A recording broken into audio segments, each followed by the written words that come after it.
Salut la Mugisphère. Alors aujourd'hui une petite vidéo pour notre fameux calendrier. Du coup ça va être la vidéo numéro 5, logiquement, que tu vas voir aujourd'hui. Parce que du coup ça sera le 5 décembre, donc du coup la 5e case, tout simplement, logique. Alors je vous présente Kevin, que vous avez peut-être vu sur des événements par le passé en tant qu'arbitre, ou en tant que joueur éventuellement aussi. Alors aujourd'hui je suis en compagnie de Kevin qui vient d'ouvrir sa petite boutique à Clermont, donc si t'es dans le coin de Clermont, n'hésite pas à venir passer à tout Play, voilà, Play, voilà, tout simplement, si tu cherches sur Google, voilà. Et donc voilà, donc aujourd'hui j'ai fait un petit achat dans sa boutique pour aller augmenter un petit peu le calendrier. Je me suis fait plaisir avec une petite boîte de bataille de légende. Donc en plus un prix franchement qui défie un peu toute concurrence, n'hésitez pas. Vraiment allez découvrir sa petite boutique, il fait des super plateaux, il fait des super bonnes choses. Ça peut être sympa pour vous dans le coin. Faut vraiment, de toute façon, même si vous n'êtes pas dans Clermont, supportez vos boutiques locales. C'est très très important pour le jeu. C'est très important de les supporter. Donc voilà, une petite boîte. Et puis du coup, aujourd'hui on va juste ouvrir ce booster. Comme ça on va garder un petit peu de suspense au fur et à mesure des vidéos. Ça va être sympa. Donc cette petite boîte, si tu sais pas, c'est une boîte avec les bêtes cristallines. Et puis des dinosaures que tu as dessinés dans des cahiers quand tu étais en primaire. Voilà. Donc si t'aimes ce genre de design, c'est assez cool. Voilà, ça tu vas te dire, mais c'est moi qui l'avais dessiné à l'époque, c'est trop bien ça, génial. Alors, voilà, c'est un bon petit délire, les dinos comme ça. Donc voilà, on va découvrir des petits boosters. Hop. Alors voilà, on va voir, parce que ce qui paraît, il y a des Starlight un peu rigolotes, des petites choses un peu sexy, outre voilà, ça casse bien, pareil. Allez, je te laisse prendre un premier booster et puis montrer un petit peu qu'est-ce que tu nous ouvres dans ce... Alors déjà, effectivement, ce qui est cool, c'est que c'est des boosters où on va avoir plein de motifs, enfin plein de designs différents, donc ça c'est toujours sympathique aussi, pour ceux qui aiment bien collectionner des boosters, faire des... Puis les bêtes cristallines, elles ont un claque quand même. C'est ça. C'est la vengeance du cristal, donc là effectivement, bon danger quoi. Ça fait des années qu'elle s'était laissée de côté, là on vient de lui sortir son deck de scoture, on lui ressort un booster, ça va dépoter les bêtes cristallines. Les titans qui belle pas Alors, qu'est-ce que tu nous proposes dans ton booster? Alors, déjà, j'ai un petit aile noire. Ça, c'est tout bord à la lance, une petite réédition. Pas sympa. Plutôt toujours pratique, ouais. Parce que c'est pareil. On vient de sortir d'un set qui jouait sur les ailes noires en fait. Clairement, avoir quelques reprises d'ailes noires pour revenir composer les decks à ceux qui n'auraient pas eu les decks avant, c'est plutôt cool. C'est vrai que c'est une bonne staple du deck quoi. Ça c'est la carte qui fait plaisir. Là, moi, je Fontaine d'Amazon. Ça fait plaisir. Bon vivement la start. Ouais. ouais. Ça, si vous êtes adulte, vous saurez pourquoi. Mais vivement la start. Je pense deviner. Boîte à outils. C'est une petite carte, pourquoi ça? Si vous contrôlez un monstre, vous pouvez aller 2 magies d'équipement. Et puis votre deck de noms différents. Ah oui, ça c'est une carte. Votre adversaire en prend une au hasard. Vous l'ajoutez à la main. Et aussi place le reste en dessous du deck. Ça. Et on peut le faire qu'une fois par tour. C'est pas dégueu, c'est une magie continue qui nous permet d'aller chercher nos magies d'équipement. Ça peut être très très fort dans les formats, même encore aujourd'hui. On allait chercher certaines magies d'équipement qui peuvent être très très vénères. Surtout qu'il y avait eu aussi des up avec le dragon électromécanique. Donc là, vraiment, moi j'aime bien. Et après, sinon, quand vous jouez ça en format un petit peu plus tradi, vous rentrez des enterrements prématurés, des trucs comme ça peut être sympa aussi. Ça fait un petit peu mal. Des papillons. On remarque là, rien qu'en format classique, rien que le fossile. Ah oui, non, c'est ça. Ça fait mal, Il y a quand même du durivant. Après, on a une petite Link Golem, cœur de cristal. Ça, c'est un petit archétype qui peut être sympathique, de ce que j'ai vu. C'est Cybers qui fait pas mal de loops. Et puis du coup, c'est une générique, parce que c'est 2 Cybers. Ah ouais, c'est 2 Cybers. C'est un truc qui ils arrêtent pas de s'arrêter dans tous les sens. Peut-être on verra une vidéo si en fonction de ma boîte, du coup vu que j'ai pris une boîte complète, je pense qu'on va peut-être se faire un deck à un moment de ça. Parce que moi je suis très gros joueur de Cybers. La carte est belle quand même. Ah ouais, non, la carte est très jolie. L'archétype moi m'inspire pas mal. Et du coup la secrète, en plus c'est celle du booster qu'on vient de voir. Parfait. Le petit chat. 3 petits chats. Puis il claque les nouveaux bêtes cristallines. En secret, il envoie du foil. C'est... Ça envoie comme il faut. Ouais.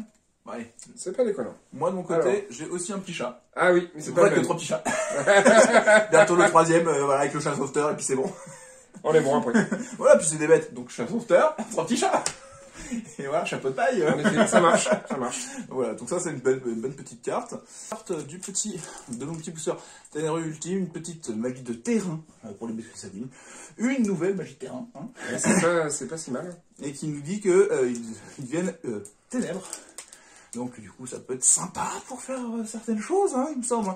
Et qui dit que si un monstre cristal ultime attaque, annulez les effets de la cible de l'attaque durant cette battle phase et durant le calcul des dommages. Si un monstre bête cristalline que vous contrôlez les combats et que vous allez recevoir des dommages, vous pouvez envoyer un monstre bête cristalline depuis votre deck au cimetière. C'est très honnête. Ça aide pas mal le deck. Ça aide à pas prendre des OTK, ça. Après, on va voir la petite cigale graisseuse. Donc un petit insecte niveau 3 vent. Bon, on verra ce qu'il pourra nous apporter par la suite.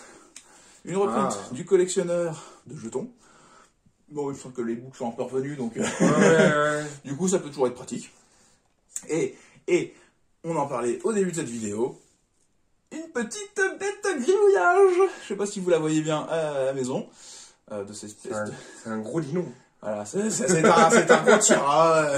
Je me demande comment il fait pour porter sa tête. Mais Ah, puis il crache des flammes, celui en plus. Hein. Ah oui, il est costaud. Hein. C'est costaud.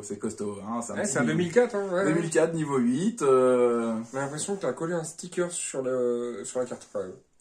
Mais non, pas du tout. Non, c'est un archétype. C'est ce que t'as dessiné quand t'étais en primaire, on t'a dit. Super archétype. Il faudra voir un petit peu ce qu'il fait comme effet. On verra quand j'en aurai plus. Du coup, de mon côté, j'ai une Valkyrie du chaos. C'est pas déconnant. On a une poupée de la malédiction du reflet. C'est une magie rapide. Qui burn visiblement. Ça, c'est bien. Ça, faut écouter. C'est intéressant. Lorsqu'un effet de monstre qui va vous infliger... Ah non, c'est contre le burn. Pardon. Ah, moins bien. Moins bien, ça faut pas jouer. Moi, sinon, mes decks qui passent des dommages est activé, votre adversaire reçoit les dommages à la place. Ah, bah si, c'est bien quand même, en fait. Contre un épée, par exemple. Lorsque vous recevez des dommages de combat, tant que cette carte est dans votre cimetière, vous pouvez poser cette carte et vous ne pouvez en activer qu'une par tour. C'est plutôt cool. Ouais, contre un épée, c'est bien. Ouais, un vent perdu qui te... Ouais. Ça empêche de prendre trop de dégâts. C'est un bon side. Équilibre gravité. Petite carte pour les G-Golem, ça. Ouais, c'est ça. Très exactement. La carte est pas mal. On se croirait dans Senseiya. Ah bah tiens. Mais encore une cigale. Une petite cigale. Visiblement, elle fonctionne en groupe. Et la petite secrète qui est... Une petite reprenne sympathique. Ouais, un patrol. C'est ça. Moi, c'est un archétype que j'aime bien et que j'ai pas eu le temps de finir de monter. J'ai beaucoup aimé et il est très surprenant cet archétype. Très rigolo. Très rigolo, les patrons. Bon, allez. Moi, mon petit deuxième booster, ça va être un équilibre de gravité. Donc, on vient de le voir, c'est une carte pour les G-Golem. Donc, on la retrouvera quand je vous montrerai le deck G-Golem. On retrouve le petit mammouth d'ambre, ici. Voilà, très sympathique. C'est quand même bien qu'il les ait ressortis en foil. Bah pour ceux qui aiment le foil, hein. Moi ça brille trop après. Bon ça va, c'est que là on n'a pas trop de lumière, hein, vous voyez de toute façon. On est une luminosité un petit peu obscure. Hein. C'est parce que c'est les bêtes cristallines ténébreuses, ça. Oui, c'est contextuel. C'est contextuel. On est d'accord. Non mais fin de journée, il a bien bossé et là on fait un petit tournage, voilà, pour le plaisir avant que je reparte de Clermont, parce que ça me faisait plaisir voilà, de parler de faire une petite vidéo avec Kevin. Donc voilà, une petite bête cristalline encore ici. Hein. Le petit rubis. Bah ouais, le petit rubis qui est reprint. Ouh, ça par contre, c'est des cartes qui font plaisir aux vieux fans. Le crâne de cristal, le fameux crâne de cristal. Donc si vous connaissez un petit peu 5Ds, c'est plutôt cool. Ouais, c'est plutôt cool parce que bah, c'est un archétype où il nous manque encore des cartes et du coup moi là j'attendais le crâne de cristal. Ça commence à se compléter. Hein. Là ça va commencer à vraiment se compléter. Je vais peut-être m'amuser à monter ce deck complètement bancal, mais qui est rigolo. Dans l'anime, il fonctionne. Voilà. Et on très belle retrouve reprint. une petite Selene reprint en secrète, du coup, ça pour la up, surtout qu'elle est pas mal jouée hein, de ce que j'ai vu en ce moment. Ouais. Je l'ai vu jouer dans pas mal de decks sur l'événement de Master la semaine dernière, donc ça peut être cool pour les joueurs, effectivement, d'avoir la version secrète. Allez, on s'ouvre encore un petit booster chacun. Allez. T'as pris quoi? Allez, tiens, moi, je vais prendre le verre derrière, comme ça. Comme ça, on aura Prends la tortue. Ouais, je prends la tortue, ouais. Oh. Je crois que j'ai un requin rêve. Un requin. Un jour, c'est vrai qu'il faudrait que je m'y mette, hein, parce que les requins, il y en a.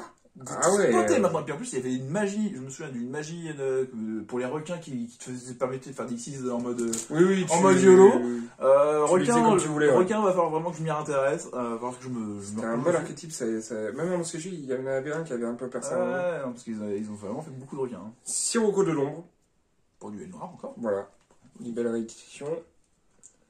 Retour de l'impact morphronique. Ok. Non, mais pas déconnant. on est plutôt quand même dans du 5-10 hein, quand même. Hein. Allez, une bonne staple. Corbeau-Dédé. Ça va être toujours utile pour ceux qui à l'heure actuelle, ouais, c'est pas mal, ouais. Ce qui paraît. Contre un deck qui joue un peu haut, là, qui est un peu... Ouais, par exemple. Oh, et du coup, la petite secrète, numéro 100. C'est pas mal aussi, c'est pour ceux qui ne l'avaient pas. Ça peut être sympa, ouais. Qui ne l'avaient pas, après moi il me semble que je l'avais déjà normalement, la 101, le dragon numéro 1.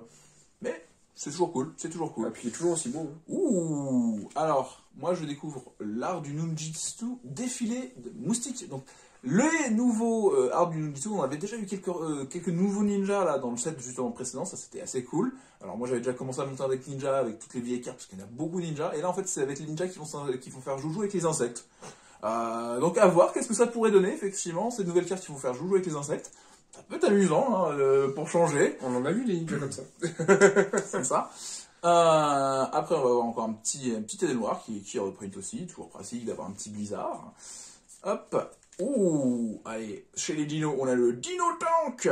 Ouh. Alors ça, qu'est-ce qu'il fait ce petit monstre de fusion? C'est un monstre fusion niveau 7. Qui lance une machine et un dinosaure, ok.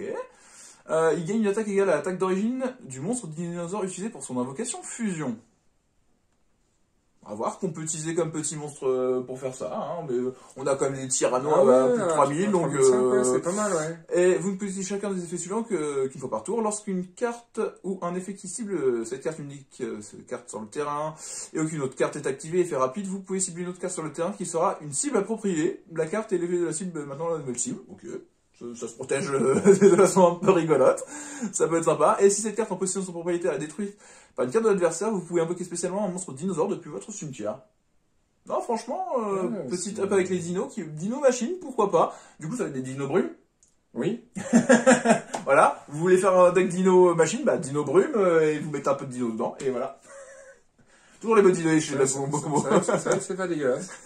Après, une petite boule de tonnerre. Alors ça, c'est un petit démon, je n'ai aucune idée de ce qu'il fait, je l'ai pas lu dans le set. C'est un démon? Ouais, un petit démon, ouais. Ouais, sinon j'aurais dit qu'ils allaient peut-être avec la famille tonnerre. Bah ouais, non, c'est un petit démon, et à la fin de la même chaise, si un monstre a combattu, vous pouvez invoquer spécialement cette carte, et vous pouvez envoyer un piège depuis votre main, ou qui est posé sur votre terrain au cimetière, détruisez toutes les autres monstres dans la colonne de cette carte, ok.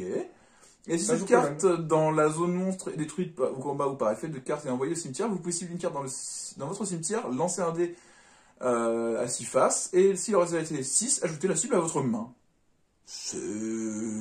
Mais même en fait dans les decks, moi mes decks burn pièges et tout ça, ça peut même être très intéressant pour essayer de recycler certains pièges. Ça peut être très très honnête. Oui, puis ça détruit une colonne, ça peut détruire... C'est ça peut permettre soit de détruire une colonne, ça peut permettre de se spé pour avoir un monstre de plus pour éviter de prendre un autre CK. C'est un niveau 3 en plus, donc ça peut être niveau 3, démon ténèbres. Dark, ouais. Ouais, non, ça peut être à jouer, ça peut voir. Ah, ok, une autre petite reprint qui est cool pour ceux qui ont envie. Le Persona aux yeux impairs, donc effectivement il n'y avait pas eu 50 impressions de celui-ci. Donc ça peut être cool d'avoir ce petit monstre, hein, parce qu'en plus c'est une des scales 1 de l'archétype, donc scale basse, très pratique. Il n'y en a pas beaucoup dans les yeux impairs, donc ouais, c'est plutôt sympa aussi comme reprint. Voilà, donc ça c'était les 6 premiers boosters. Bah, j'espère que ça vous a quand même plu cette petite vidéo en compagnie de Kevin. Et puis voilà, n'hésitez pas si vous allez à Clermont. Et puis sinon, pour nous, bah, on se retrouve demain pour une nouvelle vidéo. Je vous souhaite une bonne journée, de bons duels, et puis à demain.